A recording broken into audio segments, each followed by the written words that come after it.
না, আজ আর আমি চোখে দেখতে পাই না। আজ প্রায় ৭ বছর হয়ে গেল আমি চোখে দেখতে পাই না।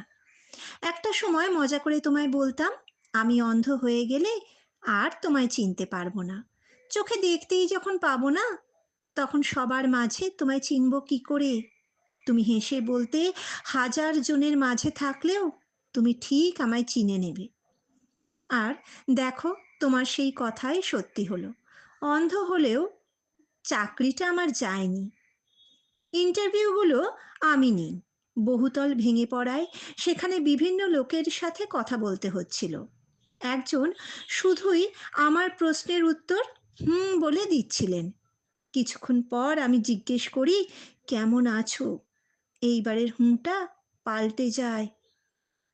এই হুঁটার মধ্যে তার ভিতরের কান্না, ভালোবাসা, পাওয়া না পাওয়া সব মিলে মিশে এক হয়ে যায়। হুম, আজও ভালোবাসা শুধু তুমি।